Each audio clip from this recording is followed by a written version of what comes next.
A little bit on lots of different forms, but what I want to do is write down the forms that we want to make sure we use to, so what are the forms you most often use? Buyer representation. Buyer, got it. PA. Listing PA, what else? Change, like amendment, okay? Is the seller's property disclosure count? No, because the agent, the We're client. not supposed to touch it, right? Which, by the way, I'm seeing people where I can tell their signature, and it's not our office necessarily, but the agent's signature is the same writing as the one that's filling out the disclosure. Remember, do not fill out the disclosure for your clients. Even if they say, hey, would you do this? No, don't do it. And People still do that? what's that? Like, can't they just do it online, like edit it in I line? get you want to be full service boater. Don't even take their written one and complete it yourself on the computer. It's just as best if you don't, right? And then they say, hey, what should I disclose? And what do you say? Everything. Anyone else give a different answer? No? No? You should disclose anything you would want to know, right? I always tell people, I'm a big fan of over disclosing. Do I have to disclose that? Well, here's the challenge. This document on the front end makes people maybe not want to move forward. But this bigger problem, if they move forward because you left something off that document that would have kept them from moving forward in the first place. That's a bad thing. So always fill that out. All right. Buy list, PA amendment changes, anything else that oftentimes comes up? Compensation disclosure. Comp disclosure, great. All right, anything else? Anything else? Perfect. All right. Net sheets, but that doesn't happen often.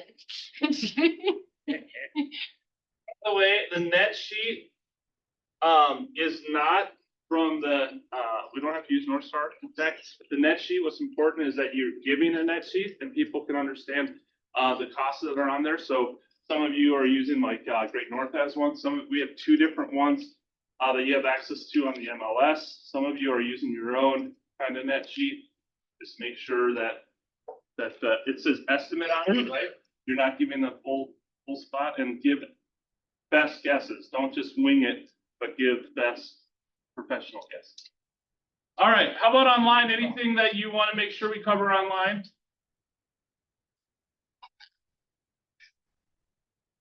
Fantastic. All right, fantastic. Great. The first one we're going to go through, and I don't know if it's helpful if you want to pull up, like I was going to do side by side, but I just don't think we can look on split screen and actually see it. But if you have your laptop, you want to pull up the 2024s that we learned last year, or the ones that you may know by memory already. We'll get to differences.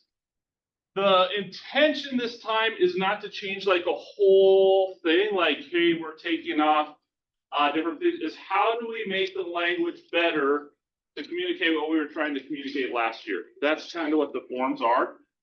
So they're in different orders here. So much of this first part is no, and we can't hand them out just yet. August is coming, and then we can hand them out. So Kevin, yeah.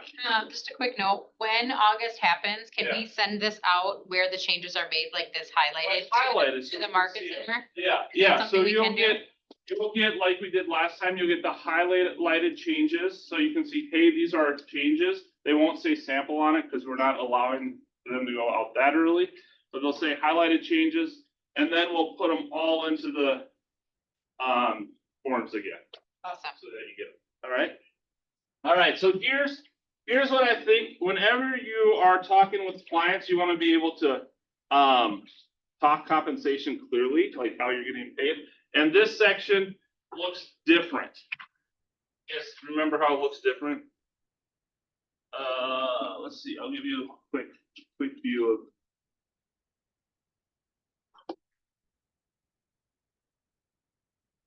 My goodness.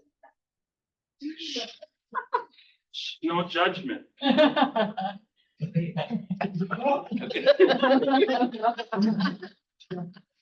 I'm not even gonna show you those.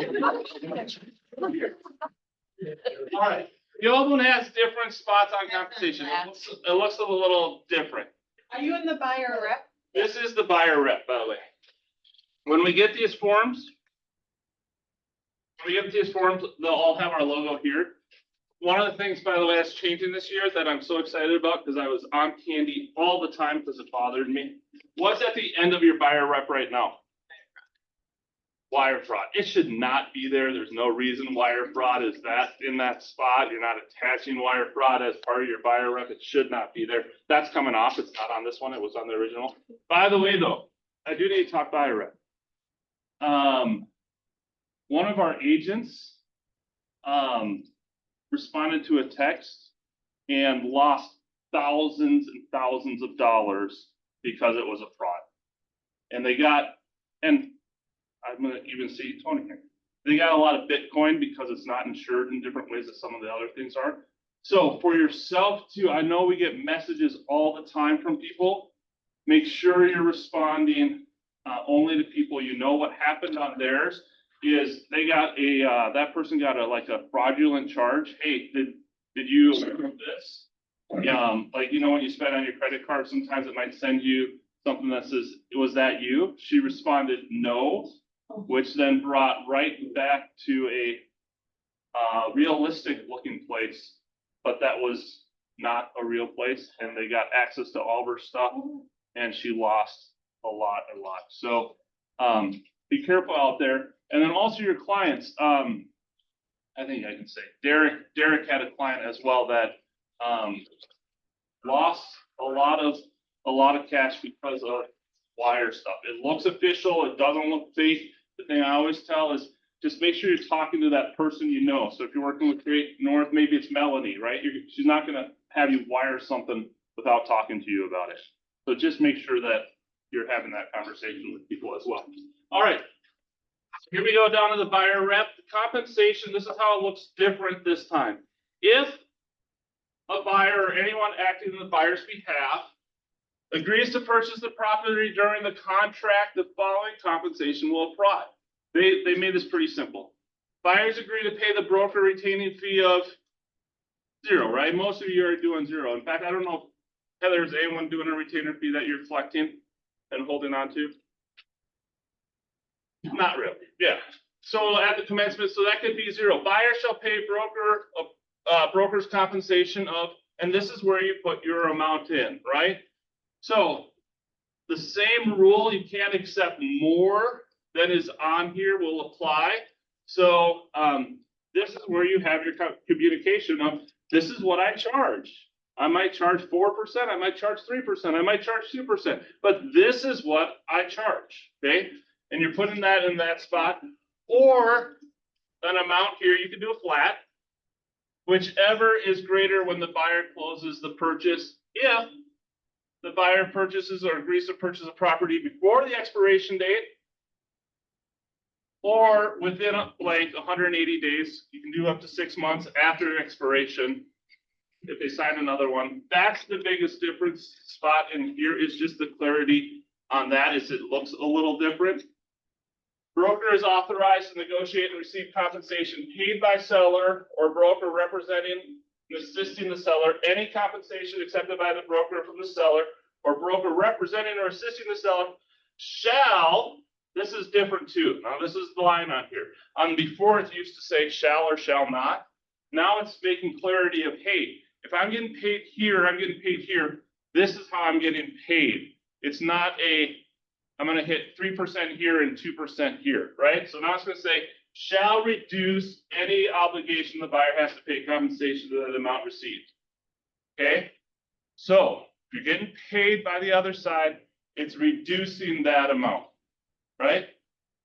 What was the other difference? It looks very similar. The top part is, it's just where they put, this is pretty similar. This is the different part. Okay, yeah. Just the shall or shall not. Yep, shall or shall not is gone. Also difference then down here is just the look of it. By the way, this stayed the same. I want to make sure everyone knows this. Buyer may not receive compensation for broker service provided to the buyer from any source that exceeds the amount or rate agreed in this contract. By the way, your disclosure that says a broker admin fee of such $4.99 and is what the market center, that does not count as your contract. So if you're going to charge them a broker admin fee on top of this, it has to go on this contract, right? A disclosure, this is a contract, has to be on the contract. Questions about this so far? Terry? I'm just wondering, why did they do that? I Why mean, did they do what? where we can't get anything that exceeds that. What was the reasoning behind that? Because that's like, It's a full disclosure is why, right? So the challenge, I remember when I first started, which was not super long ago, but we had to be coached. Don't tell someone it's free to work with you, because you're getting, right? Some of you remember that. We haven't had that for a while, because you're getting paid. Now, what you want to make sure is that they understand everything you're getting paid. Why do you have to do a compensation disclosure and the other side? So that they see how everything's being laid out. The other party is paying me this, it reduces yours by this amount, this is my total compensation. I can't take more than that because it's not right. It's not full disclosure to the buyer. Where does the broker admin commission go on here? Yeah, there's an Got to other it? side. No, Oh. there's an other side. Sorry. So Terry, Yeah. if I work for you and you say, Kevin, it's 5,000, I say to you, it's $5,000 to work with me, right? Now you find out I just made $8,000 to work with you.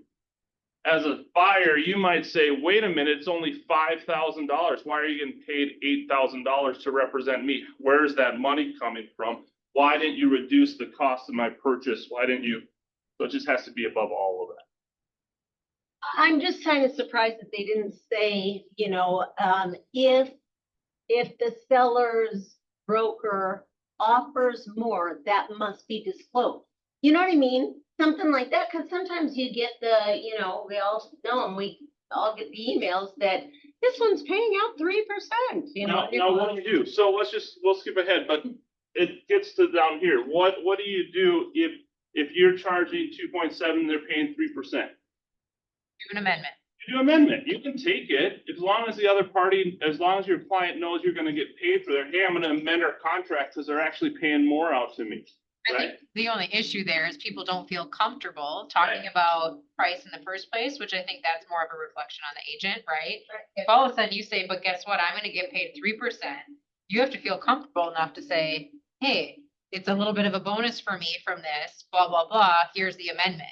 That's where we just don't want to have to do that because we don't like talking about money. It's the same thing as we talked about in the beginning of the seller's disclosure. As long as the other party knows about it and they're comfortable with it, then I'll take it. But if you don't, but the part that makes me uncomfortable is I have to go tell you about it.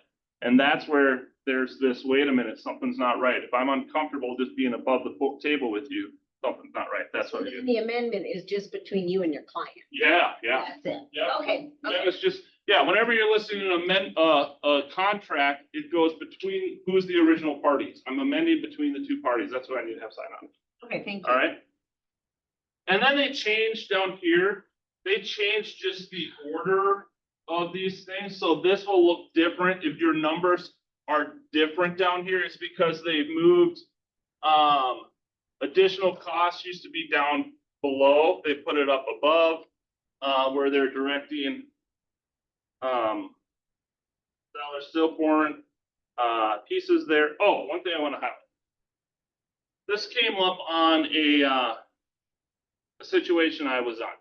Someone saw the form on a form that was dated back like 4 years, right? Remember, this number here is just showing you when that form is last changed.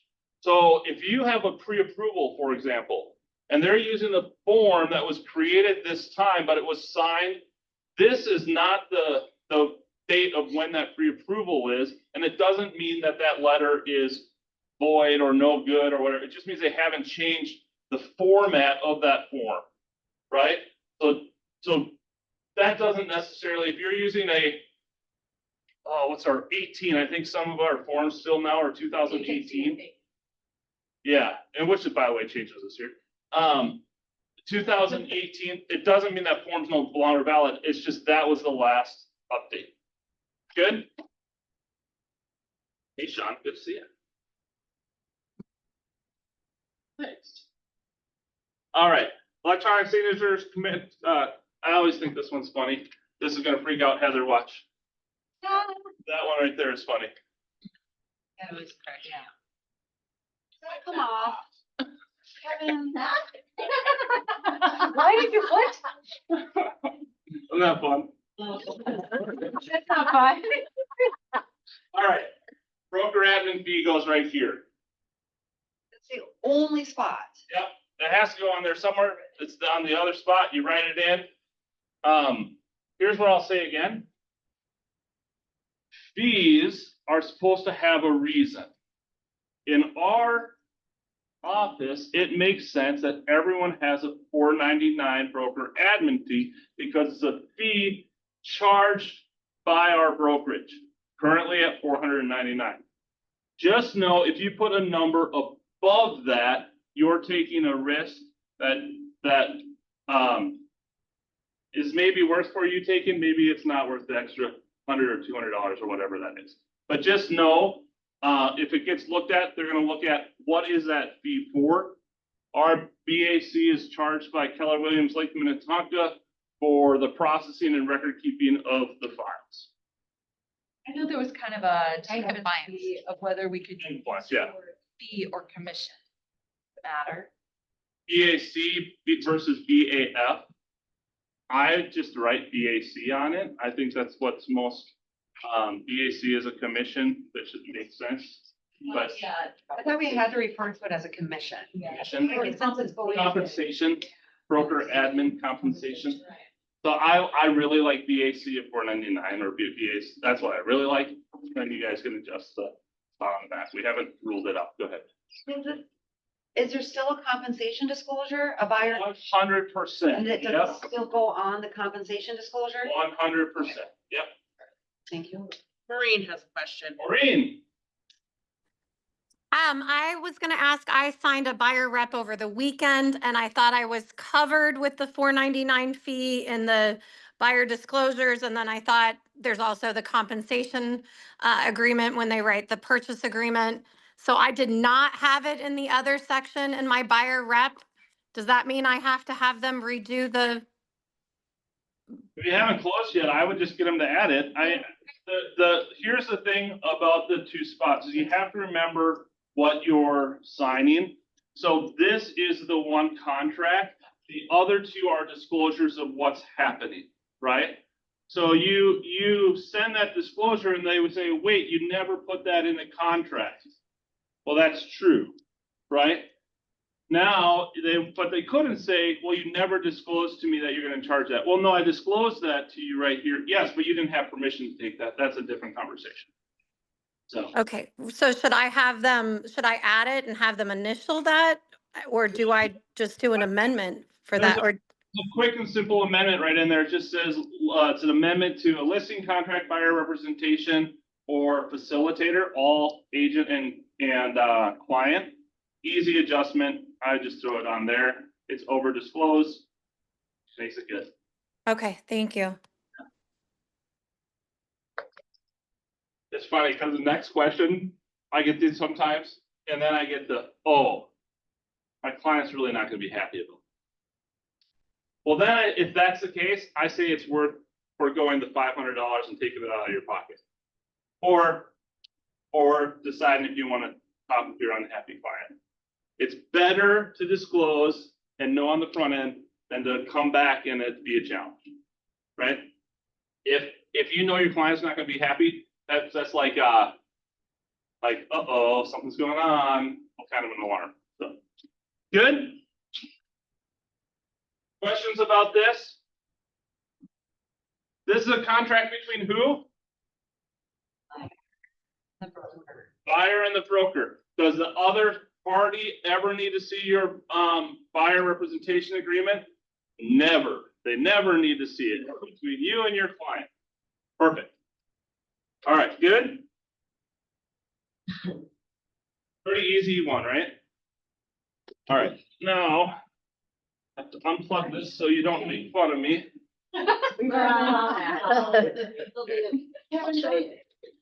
Risky. Yeah. Let's make. I'll put it back. Plug it. I'll put it back. That's making fun of you. That's how that's making. Elena will keep her comments. It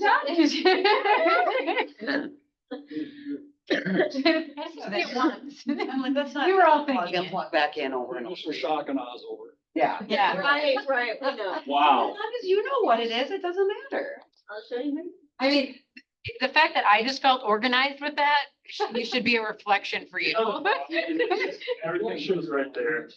All right. Question. Yeah, can I go back to, okay, so we're now writing in the broker's compensation in the, okay, wait. In the other spot. Yeah, so, okay, that's the buyer agreement, and then, okay, I'm sure you're gonna get to the purchase agreement. And I'm wondering if we need to have this agreement between the two agents, or if we're just gonna stick with the purchase agreement. Here's a great question. Does a BAC need to go on a purchase agreement? No. Why not? It's between the buyer. Between you and the A purchase agreement is between who? buyer and the seller. Seller and buyer. Agent, you're not a part of it. In fact, if compensation is about you, it can have a piece about you, but you are not a part of it. That is why you do not sign the purchase agreement. It is between the client or the seller and the buyer.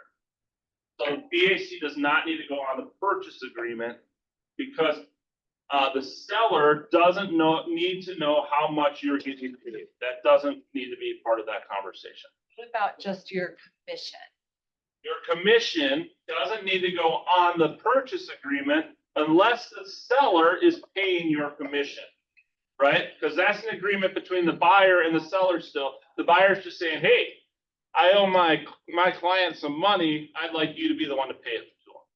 But, so let's say you call the agent, the listing agent, and you say, is your seller paying out cooperating broker compensation? They say, yes, 2.7. Yep.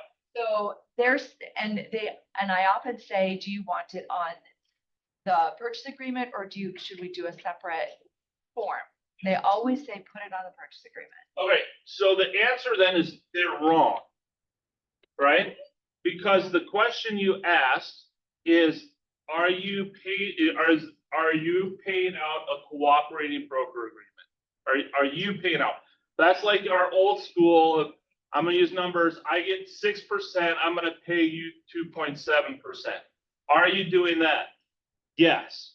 Then it shouldn't go on the PA. Are you paying out a co-op broker agreement?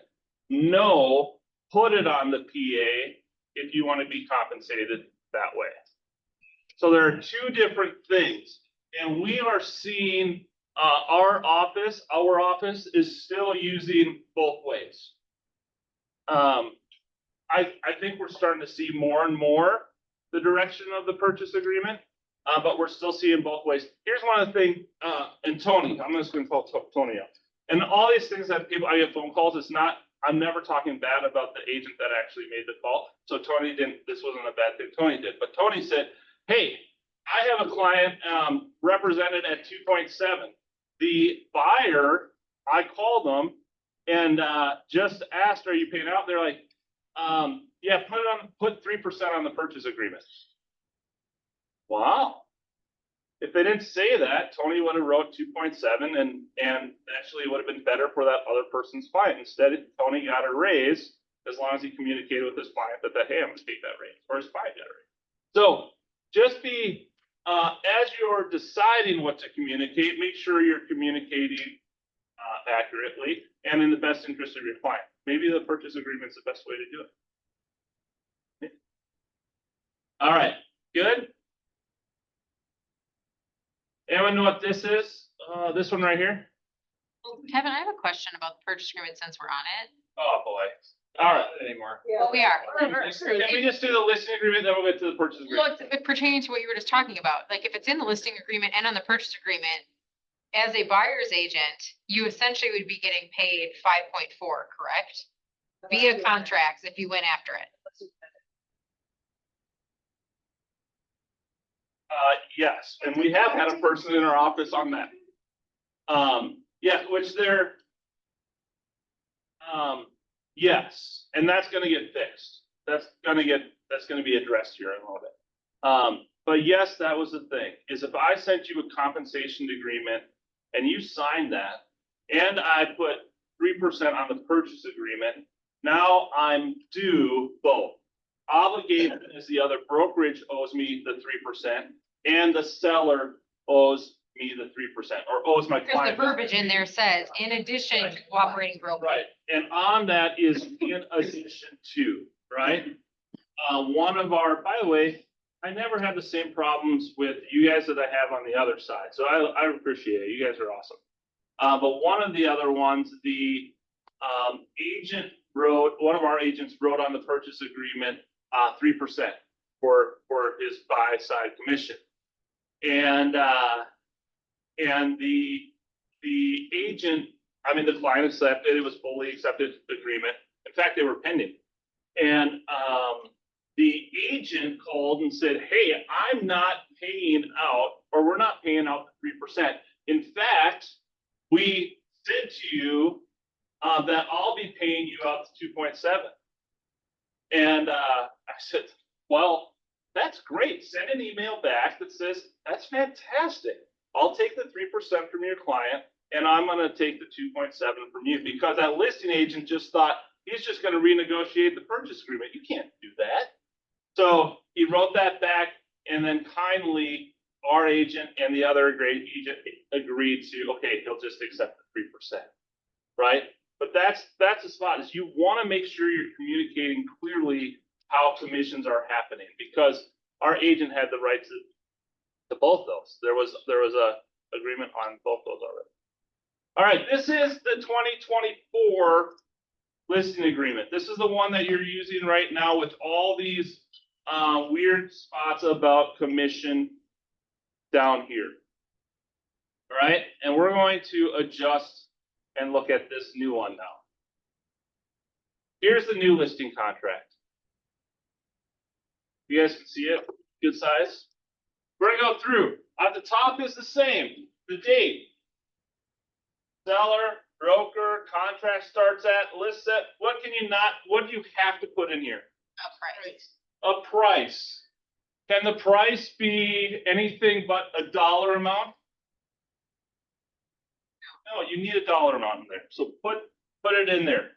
I always say to my clients, and maybe this is something you want to say, or you already say it too, this is the price we're choosing today. When we go active, we'll look at the market again and see if we need to do any price adjustment. Good? Can you do 350 to 400? No, it has to be an actual number, right? So again, if your client is going, hey, I want to list at 400, you think, well, it might be 350. I'm going to share this, and this is what I would say to my client. I agree if you want to put 400 in here. The reason this number matters is because if you bring a buyer to the person at this amount with terms that would be right, that you are due a commission, right? That's the problem. Hey, I brought this to you. We made an agreement that you would sell your house at this amount. That amount can be changed as you go. It can be actually changed throughout a bunch of different times. So anytime before closing, you can make amendments. All right, MLS data, all the same. This all looks the same so far, yes. Property is not listed for lease, may not be listed for lease, or maybe seller's obligation. Do we need to read through these, or you guys know your forms well enough that we don't have to read through all these? Let's go through then the compensation. And we'll just start at 112. Notice, compensation for the sale, lease, rental, or management of real property shall be determined between each individual broker and the broker's client. Who's this contract between? Broker and the client. Broker commissions are not set by law and are fully negotiable. Seller agrees to pay a retainer fee. Are we just saying zero here? Let's go zero. seller to pay broker total compensation of, I guess want to do this. 7%. 7% of the selling price. Okay, we're gonna go 7%. Or blank. This is a great thing that's added No, right there. That's great, right?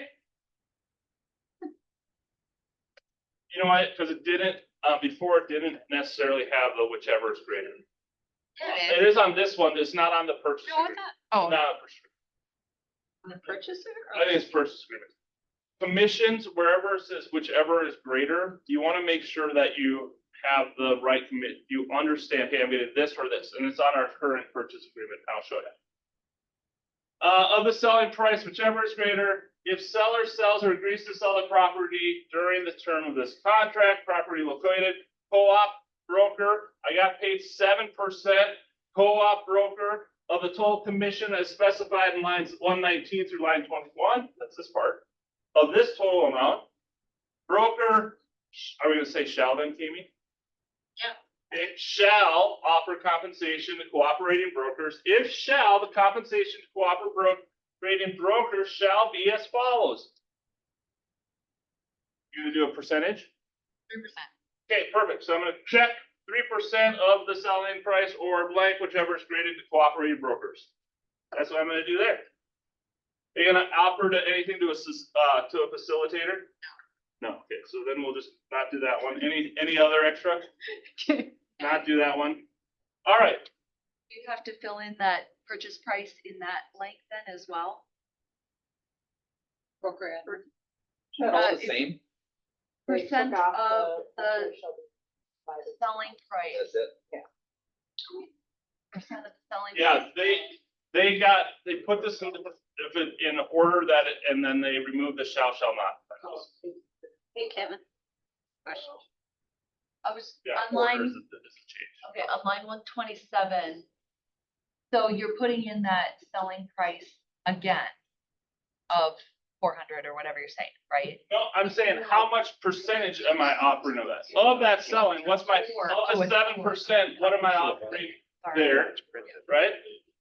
Other, this is to the cooperating broker, you're not offering anything else to the cooperating broker, you don't need to put anything in there. If the seller agrees to pay buyer's broker's compensation directly to the buyer broker, then seller's obligation to pay broker's compensation as specified on lines 119 through 120 shall be reduced by this amount. Now what this is about is if you say, yes, I'm gonna pay you 7%, but really you're keeping 4% of that. We're gonna offer it.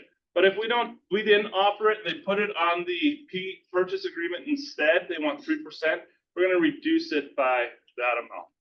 The nice thing on the selling side of it is if you put 7% up here, and they request 2.5 or they request 2.7, any number up to 3, that's the number that comes off your total spot. That's one of the fun ways to do it. If they ask for 2, you'll just get 5, is how If they ask for 2, you retain 5. So that's that co-op, that's just like our old one, right? Except we used to tell them what they're getting on that other spot. Okay, other, What does it say below other? Can you read the sentence again? The first other. yes, I'll go bigger. Is Okay, salary respect, nice. that better? Yeah. For us blind people. Directly to the Thank buyer. you, brokers. That makes a lot of sense. Yeah. That eliminates that confusion you were just talking about. Right, Bates, So if I hear you correctly, Kevin, if I enter into a 6% Reduced. listing agreement, and during the negotiations with the buyer, the agent and I decide to pay 2.5, are you saying that I'm automatically earning 3.5%? because what you've done is you negotiated your total commission is what that top part is, right? So that's what's happening is, hey, I charge 7%. It's just like we used to do. I charge 6%. I'm going to pay out this amount, right? So now I'm charging this amount. I'm going to, if anything comes out here,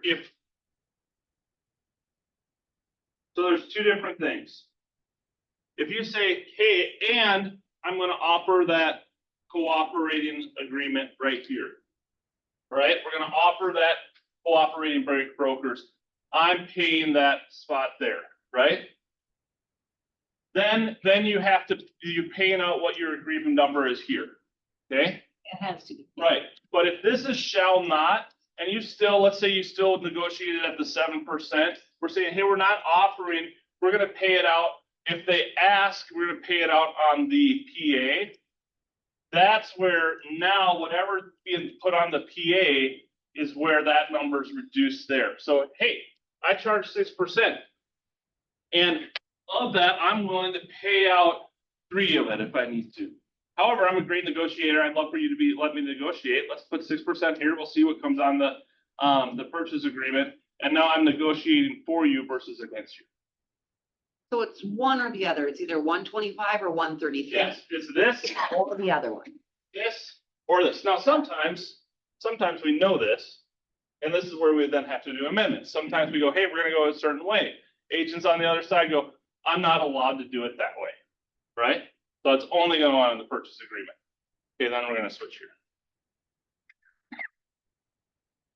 Do you guys think of brokerages that only put it on the purchase agreement in your transaction? Yep.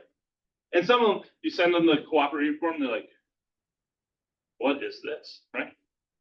So you're not really negotiating for them because they've agreed to pay that. You're not really negotiating for them Well, because. okay, let me show you what happens most of the time.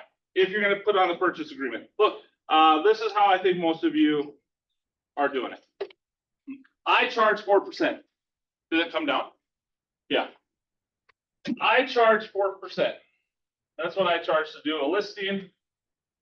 Of that, I am not offering any compensation to the other side because you want me to negotiate for you, right? So the seller agrees to pay out here, I put 0. My commission is no longer negotiated. Let me negotiate for you that line. If we get someone requesting 4%, I know I can get that down. If we guys see someone, depending some spots, we want to look at your net, find a net that makes total sense. We want that to be a negotiating spot. That's where we can do that. I've asked people like, what do you guys do? How are Who's charging 4% for a listing and keeping it all? Who's doing 4%? Keeping the list? Yeah. You do that? 3.5 typically is what I keep all of it. That would be the buyers. But I keep all my side, and then we still see it on the purchase agreement, right? They'll request 2.5, or they'll request 3, and we'll look at the net that makes the most sense. So now they're paying 7. The seller, the buyer's agent is requesting 3%. Yep. Now you're gonna negotiate with your seller to pay 7? This 3.5 is already done. Yeah. Now they're talking about the 3%. Well, so you're gonna side. There's 2 negotiate. separate negotiations. So I look at it and say, if I'm negotiating, I go, hey, it's a great offer. As we, of course, we're running our net sheet. It looks like we're about 94% of where we are on a full price offer. We'd like that to get to full price. How would you like to do that on your purchase agreement? Do you need to? Can you change what's going to the agent? Do you need to change the purchase price? Where are we going to get on that spot? But if I am just putting in my listing commission of, let's say, 3 or 3.3, Right. whatever, on that first part, Yeah. I need to make sure that line 134 reads 0. You need to make sure this reads 0. You're not paying any of your commission out. Mine is mine. Yours is yours. Anything the seller pays to the buyer broker directly will be on a purchase. Right. That's all. And then some agent calls me and says, hey, is your seller gonna pay out a commission? We say, well, let's see it in the offer, write it on the offer. That's why that offer is actually sometimes a great spot. Let's just see it on the PA. And don't tell them what you're expecting on the PA unless you know, hey, my client really wants to net here. We think we priced right. It's just all your other negotiation tactic that goes in that spot. When is this new contract in effect? They come in August. This contract is exactly the same. It's just the order. It's the orders that are. Well, where is line 133 to 136 in the current contract? kind of mashed together? Yeah, it's not, that's like a By the way, here it is again, listing, not so frustrating, that thing shouldn't be there. If you wanna look at those numbers right here. It has cooperating broker, but it doesn't have the other section. So the other section's on top instead of on the bottom, so they try to go, hey, Ah, put got it it. in there too many times, let's swap that around. Thank you. Good? Another thing I think is helpful sometimes is when people ask, is your seller willing to pay the commission? To just state that the current listing contract that I have does not currently include, so it's the listing contract that doesn't include it, it's not a person. Yeah. And then just say, but I've had a conversation with them about the likelihood of there being a request for buyer broker compensation. But again, don't say a number, Right. but just say, I've had a conversation that there's a strong likelihood we'll receive an offer to request that. And I've reviewed numbers appropriately with them, so. But if you put it on the listing contract versus a person, it's. That's right. That's good. See, that's just a negotiation. That's the first. Hey, one of the things else is to remember is, even if something's written, like if someone says, my client's not paying out a commission to the buyer's agent, it's negotiable. Look, I'm gonna give you an offer. Look, you can turn this down, but I hope you show to your client that this is netting them the best offer anyway. Everything is negotiable, no matter what's put in this, and you can't put commissions, but other stuff on your things that are like excluded versus not excluded. Sometimes is on the MLS. Sometimes it says like, buyer will acquire all assessments, and nah.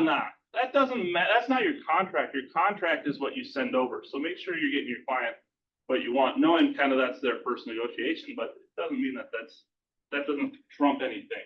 And real quick funny on that was, and I shared this with Amy, is I had an off market, my client was buyer rep contracted 2.7, and it was off market. They were not gonna pay a buyer broker compensation. They're like, no. So I wrote the purchase agreement and wrote in 3% seller pay closing costs, and they agreed to that. So they actually contributed more to my buyer's fees than what we actually collected in compensation, so. It was actually genius. Just how you Like, it was, structured it. yeah. Silly. That is great. That's made 0.3. On the deal, right? All right, here's one of the things, Still discharged you. it's on a different page now, but this other part, it's on the other one, it's on the signing, so it makes sense, but make sure you get your BAC on that spot, okay? What line was that? Where it used to look like this, it was right on that last page. Now it looks like this. That last page is just signatures. This is agreement between who? And the broker. Good. Any questions? Zoom, any questions? Hey, Heather, will you do me a favor? And I'll put it back. Will you grab a bag of candy?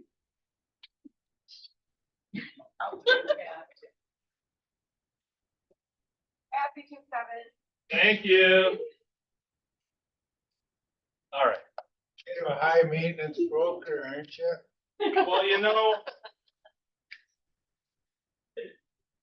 not for me. Oops. How many of you are using new construction purchase agreements, or you're just going where you're doing them there?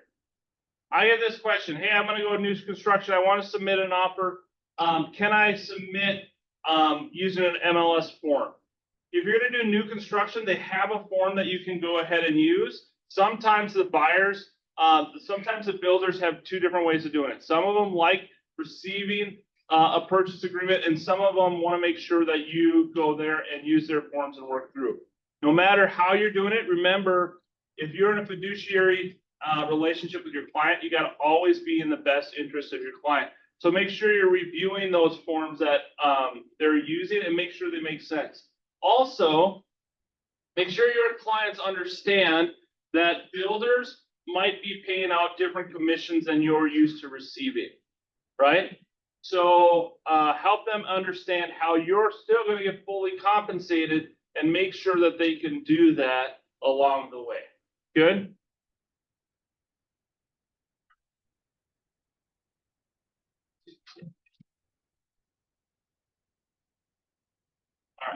That's a listing purchase agreement.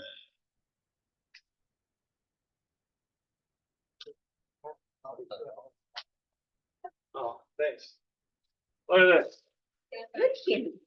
Who wants it? Here, take some, pass it around, take some, pass it around, take some. Pass it around. And I said I'd throw one, so I have to throw just a couple. He's on the wrong side. Right. Who likes Reese's peanut butter cup? There and Hershey bar. Oh, there. All right. Good. Oh, I thought you bought that. I was like, that is awesome, Mike. No. All right, here's purchase agreement. I'm gonna make it bigger so we can see it. Jolena, you have the original up there? Thank you. All right, you call out where you see a difference right away, okay? I don't. Not yet. Almost there. All right, the dates, everything's the same here, right? When does earnest money have to be turned in? 8 hours, right? Right that day. Okay, I'm putting a mark on here, but Heather's getting nervous, so I gotta stop. 2 business days. So if I write an agreement on Saturday, when does the earnest money need to be turned in? At 5. Well, let's go again. If it's trust. All right, who's that? 5. Okay, and then then the brokerage has to have that put in the trust account 3 days, whatever, right? How many of you guys are giving receipts for your earnest money? How many of you are collecting checks? How many are you doing trust funds? Hey, that's good. Trust funds is good. Trust funds, the only thing that you gotta let your client know is, hey, there's a little charge. And when we return things right back, if it hasn't, if they did an inspection period and it comes back, sometimes it won't close right away. They won't get the earnest money back right away, things like that. Anything else on that, Lydia, on trust funds and Heather review and return? Does everyone know that you can find the receipt for trust funds in your opportunity? We put it in there for you. Yeah. Under contract where it says EM. Yeah. And if you already put one in there, we put it under a miscellaneous doc.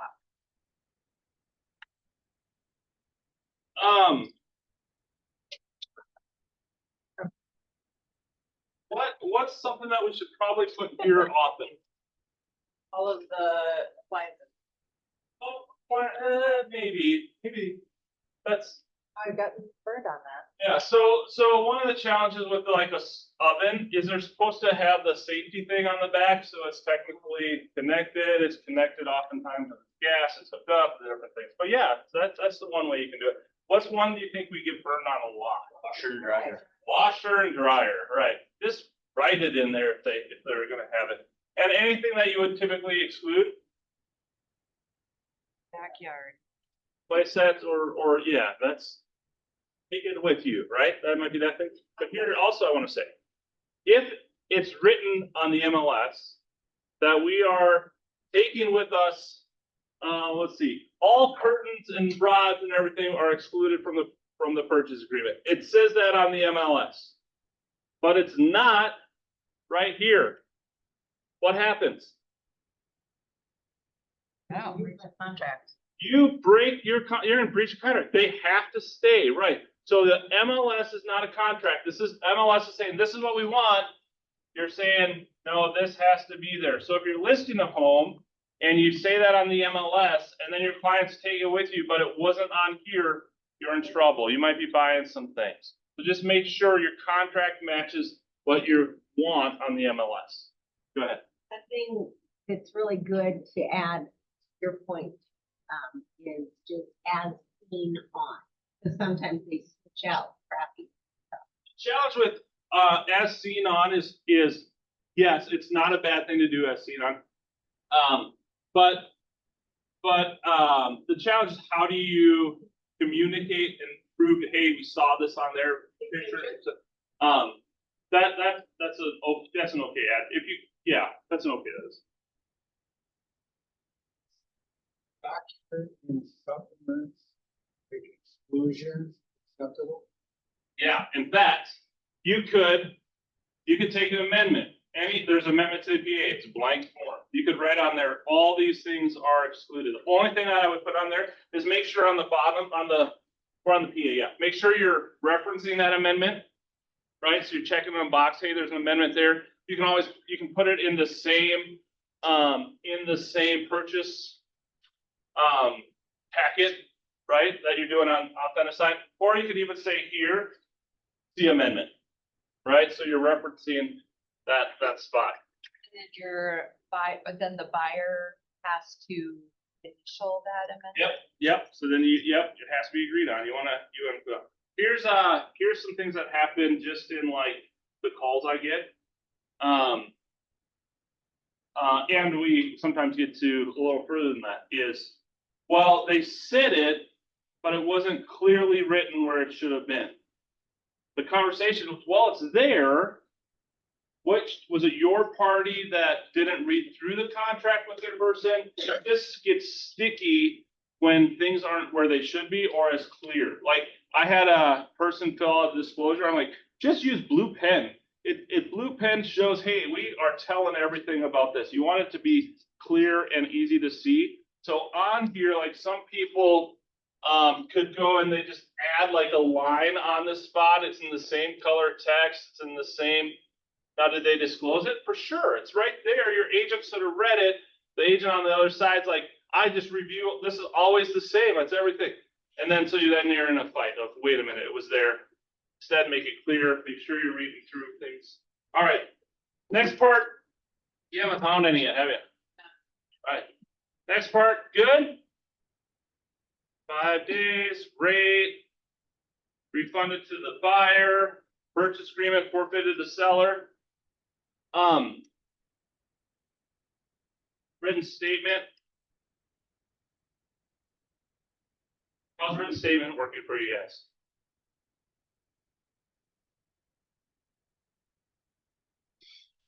No one's having issues with written statement? Are we still kind of using that? Yeah, how many of you guys are doing a written statement? What's your average time frame? Are you doing like a week before close? 5 days. 5 business days or 5 days? I just said 5 days. Oh, what is it say? Remember on that then is all the stuff is done before that. A couple questions I get there. Hey, we haven't yet, we have a financing contingency and we haven't yet given the written statement, right? This is all under financing contingency. Can we, if we don't qualify, can we get out of that? It says in our document, that's what that's for. That's what the financing contingency is for. After all that's been done, if it doesn't close for any reason, including financing, then there's risk and there's loss of the earnings. Isn't it just if the second one that you just passed by, on 116, is because we had an offer that was accepted. I had on refunded to buyer on both of them. And they just requested that the one on 116 be changed to retained by seller because it's getting all the way to the end. Right, because the differences here is different statement is not provided and the seller has not previously canceled the purchase agreement. This purchase agreement is canceled as of the closing date specified. Hey, we didn't get the closing date. Now it's canceled. I didn't cancel it before. I give you every shot. I retain the spot. Yeah. Did they switched the locked mortgage rate above? That is correct. Where do you even find it? Oh, that was Right there. Well, it used to be here. It's there now. It used to be after the. Order. Special order. One of the things I want to be clear, and we're going to read on the bottom spot too, is make sure under your headings is what things are regarding, right? So all of this stuff, see the big mortgage financing, is all here. So this written statement makes sense on cash. It's not a mortgaging piece, right? FHA make sense under mortgaging financing. Yes, right? All these things are then we get to seller's contributions, which is different. Then we get to inspections. Is Eric in here? He's not. What are you guys asking for on seller contributions? How high have you got? 4? Anyone go 6? What's the price of the house? Right. Like, is it a lower price house? Yeah, Lenders let you go up to 6? for, yeah. Yeah, maybe on FHA. So just make sure you know where you're at with, your clients there. And I wanna go to a Bob. Yep, the Paul. Yeah, where are we at here? 345. It's right here. By the way, just, I wanna make sure, we know this. If there's a storm and the property has not yet closed, whose issue is that? Sellers. If there's a storm, if there is a storm and water comes into the basement, right? You fixed it and now you send a disclosure. You fixed it as much as you can, and you sent a disclosure to the buyer that says, hey, we had water in the basement. They said, thanks for the disclosure. What happens to that contract?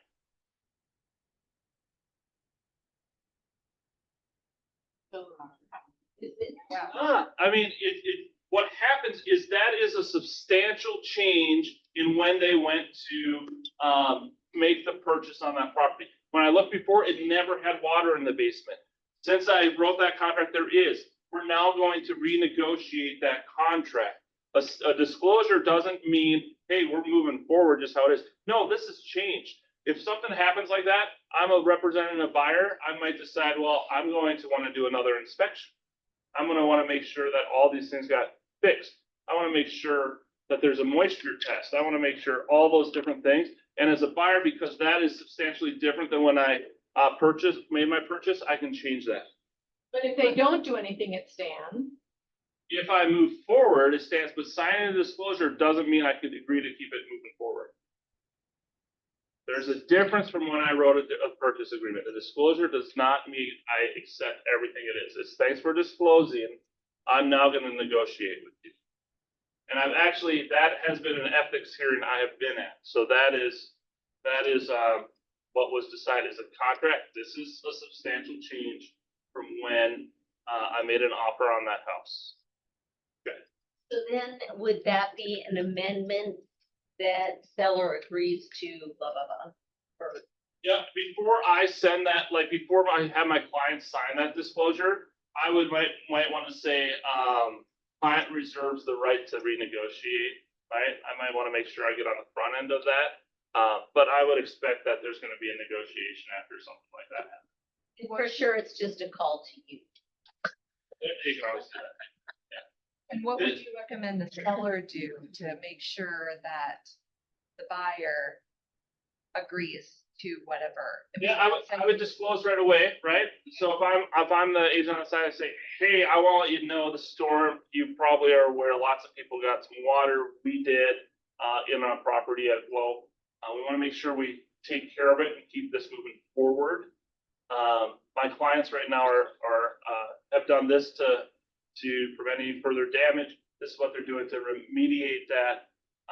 We'll send you another disclosure and look forward to closing with you. We're going to be able to close it. I represent the seller. I'm going to say, we look forward to keeping this moving forward, closing, we're going to do everything. You know, I want to push it that way. If I'm on the buy side, I slow it down a little bit. And I say, hey, I really appreciate all that you guys are doing. My clients are very interested in the house, as you can see with the offer. But this is substantial and we might need to make some adjustments. Do a secondary inspection, ask for an. Oh, for sure. Yeah, for sure I would. Yeah. And ask for invoices for whoever's doing it. Invoices are great. But it's up to the buyer to actually take action to. Yeah, at what Change. point is it done? Right, I mean, it's up to the buyer. Is there a time period? There's not really a time period, and that's the challenge. That's what the problem was. Is this other one became just a few days before what was going to be closing. They were not closing on this property. So that's where you want to be as a seller, even a listing agent. You want to make sure you're active on that spot. On the buy side, you want to make sure too. And if there's a storm, if you're representing buyers, some fair things might be, hey, we know we get hail in the area. We'd like to get someone out to look for hail. We might, there's also. Would you ask the seller to be, responsible for the cost of it? I mean, that's a negotiation piece. Depends if it makes sense, right? One of the things we know too is some of us, we have clients that bought a house and they got a steal and they want to make sure they do everything to keep it moving. And some of them have bought a house and they feel like we got a good house and we'll keep it moving, but we might have left something on the table. So. All right. The only. Go ahead. Yeah, and this is why I wanted to bring this on. It's not a lot. That's nice. Yeah, this purchase agreement is pretty easy. Remember on the bottom here, and then Bob, don't let me forget because I want to go back to it. On the compensation line 406, there you go. Right here, compensation at closing blank percentage or whichever is greater. This is in addition to any contribution. This is where you need to make sure that if you're reviewing things, you've offered a compensation as a buyer's agent, and now your seller is offering them. You want to make sure that total is the amount you intend to pay out. Is contribution, is that different than the commission? Like if you want to pay 3% and buyer and seller paid closing costs, but you're also paying 3% to the agent? Completely different. Where's the other section? Or is it Closing costs is up here. closing? Okay, sorry, I know you all know that, sorry. Yeah, so sellers contributing to closing costs. Got it. Those numbers That's don't closing costs. add up. So they're different. They're different. And now this one that's the only line in there about compensation? This is the because who's this contract between? Our buyer. Seller and buyer. So can I see that compensation line again? So this is where you, Kevin, have now said, my sellers, I have a contract with my seller to pay me 4%. And we're gonna see what happens on the PA. So now you get a PA submitted that says, I want to be paid 3% by the seller. Yeah. Now, this is where you're negotiating with your seller. Right, we look at our contract, we say, hey, here's the net sheet. This is where we wanted to show up. We can negotiate on this. We can negotiate if they ask for closing costs. This is just another term of the contract. We can negotiate and put less amount here. It doesn't mean that agent, why you can do it, because it's not agent to agent negotiating. I am not negotiating that agent's gonna get less money, right? That we are not allowed to do. I'm not allowed to go and say, hey, Matt Stroll makes too much money on our transaction we're gonna do together. I'm gonna make sure he gets paid less. That's not what I'm doing. What I'm doing is I'm saying, hey, you and your client have an agreement. We're not, or the seller is not going to pay that amount out, right? That's still due his full amount. It's just we're not going to pay it, right? So your client, that's fully negotiable there. So when we do the compensation disclosure, right, it's a separate form to the buyer. Yep. And the listing agent has already said, yep, seller's paying out 2.7. So you write, but they wanted it in the purchase agreement. So you wrote it in the purchase agreement. You still got a buyer rep agreement that says 2.7 and you're due both, right? Remember now our new one says you're not allowed, whatever's paid out on there reduces it on your. Since that hasn't changed yet, if you're under contract right now. If you're under contract now, it says what it adds to it in addition to, right? That's it. Okay, so that needs to change then. I mean, on our end. You have to amend it. There is an amendment I wanted to show you. There's, this is a compensation agreement. That's not it. This can be signed by you. It should not go in your supplements. It should not do anything like that, but you can send, if you're gonna do it that way, you can send it and do it that way. And then, I also want to show you. How about on all those emails that we get, paying out 3%, are they probably doing this? Oh, here's what I want to say.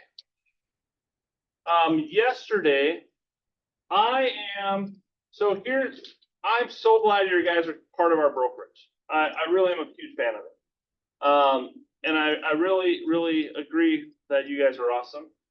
And I am kind of a rules like, hey, we don't want to get in trouble. We can play a little bit, but we don't want to get in trouble.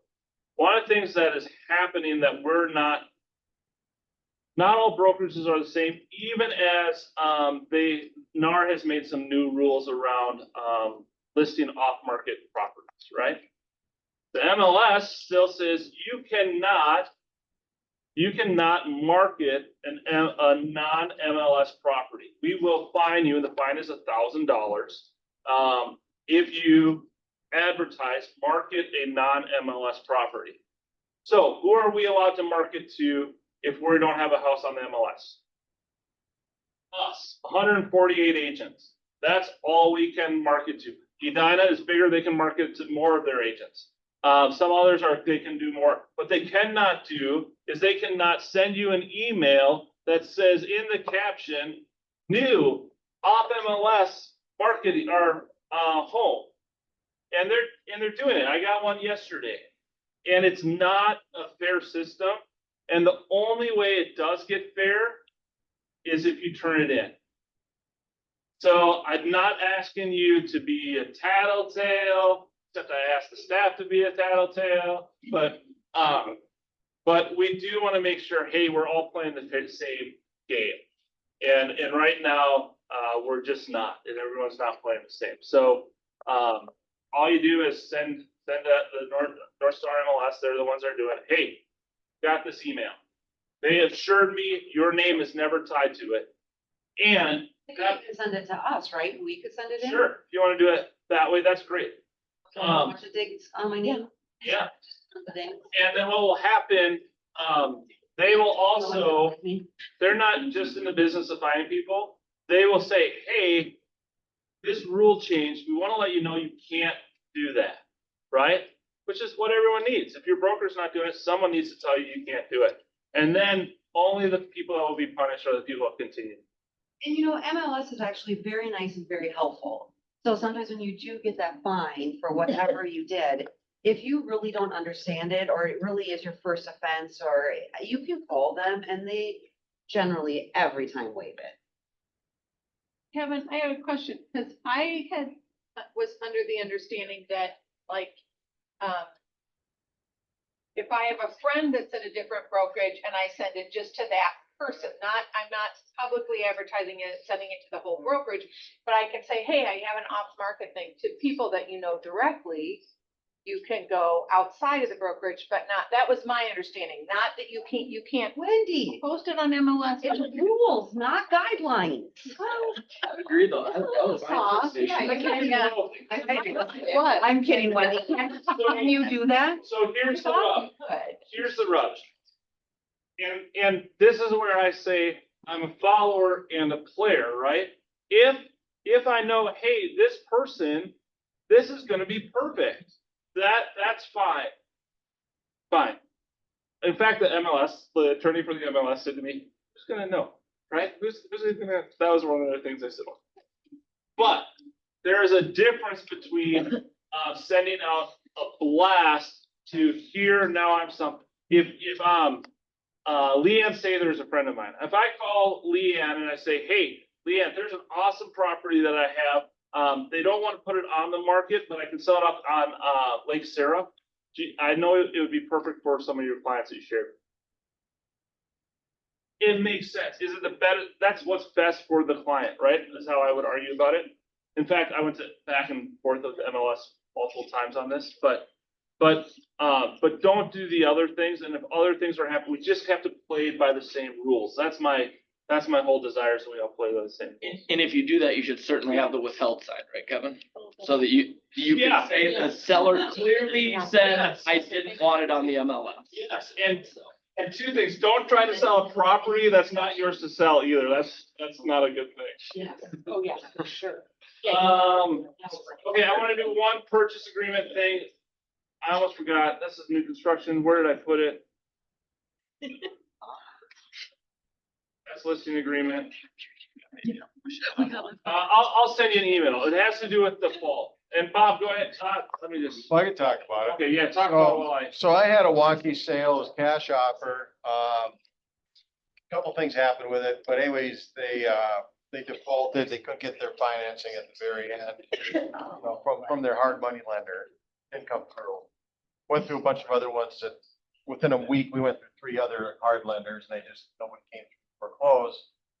And then during that time, we had to extend it, so we said, let's do an amendment to the date, and he said to Pete, you know, to make you happier, I'm gonna put more earnest money down. They were just like getting frustrated by sellers. Okay, sure, put 5,000 more earnest money down. And so a couple things happened. So he defaulted. He said, I can't come up with the money. It's over. So that was, so I didn't figure, I went to Kevin and said, where does it show that he gets the money back? So we found it on 345 is kind of like the catch-all default, because there's nothing saying about cash. It's all like the mortgage. You don't get. So if there's a financing contingency, you can't get financing, then you go back and you talk about, okay, how happens with the earnest money, right? But if I've defaulted, there is language in here about what happens to that. If a buyer defaults in any of the agreements here, seller may cancel the purchase agreement and payments made, and any payments made here, including earnest money, shall be retained by the seller as liquidated damage, and buyers and seller shall affirm the same by written cancellation agreement. This year, I've worked with agents in our office on like declaratory cancellations. We've had cancellations where we've had attorneys go back and forth, and because the problem isn't necessarily the cancellation, it's what happens with that $100,000 I put down, or that $50,000, or sometimes even that $3,000 depending, right? And so be very clear what that earnest money is, and also maybe make sure when your client decides, hey, I'm going to put a lot of earnest money down because it will help my offer look good. Make sure they know what they're doing, right? The only way earnest money can be returned is how? It says it right up here. It can be done with a closing. What else? It can be done with a cancellation. It's hard to get back, isn't it? I mean. It's easy to get back. Easy to get back, hard to get the seller to keep. So sorry. That's what I was worried about. Sorry, I meant from the seller's point of view, it's hard to keep. It's hard to keep, and the challenge is the challenge is you can cancel your agreement. You can't sell it to someone else while you have this problem out here. That's just not done. Our attorney, by the way, is coming on September 17th, I think. Which is, by the way, one you don't want to miss. Dave McGee, he's fantastic. He's a good storyteller. You don't want to miss him. He'll be here. But he will always say, give the earnest money back and get that thing back on the market, unless there's something really egregious. So. Is that default section, is that different than? No, it's the same. Okay. Well, because it was cash, so I had to find a spot where something applied. So, yeah, the challenge with CAT is it's not subject to a mortgage financing. So Right? the other problem with this, I just want to address it so nobody else, so this was like a really quick timing thing, like 3 days, we're closing. So he said, I'll do the extra earnest money to push it back 5 more days. He never ended up paying the money. He just kept on dragging out, oh, my partner's gonna send it, they're gonna send it, you know, and it never happened. He defaulted, the sellers kept that, but my sellers are still going, where's the other earnest money? And they're very salty over this whole thing right now. It turned into a, oh, no, my partner's gonna send it today. It never happened. It's coming tomorrow. Because there's a rush to get the property back on the market. You want to sign that cancellation. Even if the buyer says, fine, keep the earnest money, that seller needs to understand that's full and final compensation. There's no sign the cancellation, keep the earnest money, and then we'll go back after this buyer. Right. Once you sign that cancellation and accepted the earnest money, that's all you're getting from that buyer. So if you feel there was further damages or want us to reach out for specific performance, you can't take the earnest money and then hope that still happens. Maureen has a question. Okay, go ahead, Maureen. Well, guy told me I'm from California. You kind of answered one of them. It's about off markets. And I know that we're not allowed to put any email blast or anything. We're not allowed to do any form of marketing when it's off market, but we are allowed to put it on our wants and needs with our own brokerage. But if we had agents from other brokerages, other offices say, hey, if you ever get another listing, you know, in that neighborhood, you do a lot of business in that neighborhood, please reach out to me. we are allowed to reach out to them? Loud is an interesting word. But I think it makes on a one-to-one, sometimes it makes sense. You're not marketing the Okay. property. That's what I thought. And then the other question was, there are other brokerages that are doing things with off markets within their own brokerage where they're doing almost like a broker open for just their office while the home is off market to get price point feedback and things of that nature, updates needed, things like that before they then put the house active on the MLS. Is that something that we're allowed to do? And if so, can our office explore doing that? Like go to our own broker opens and instead of doing we can. Well, when homes are off, there are other brokerages, when a home is off market, that's just something that they're doing as an office where when it's off market, they're automatically having every week going and visiting these houses with permission from the seller and bringing in their office to tour it as a educational resource for new agents, as a way for listing agents in the office to get feedback on price, things of that nature. Sure. Yeah, bring it up at a team meeting, see how people respond to that. We've talked about different things in the past, what brings value, if it brings value, it brings value. There's nothing wrong with it. The only thing that would be, you're not allowed to do is put out like a sign marketing, hey, open house, you can't do that. It just have to be broker. Otherwise Lydia is the one that gets the right away. So she would see that. I've got them too in the past, so it's not everyone else's. Yeah. All right, good. There's lots more forms with some changes. We'll highlight them and get them all out to you. They're not huge, and hopefully they bring more clarity. Good? All right. Thank you.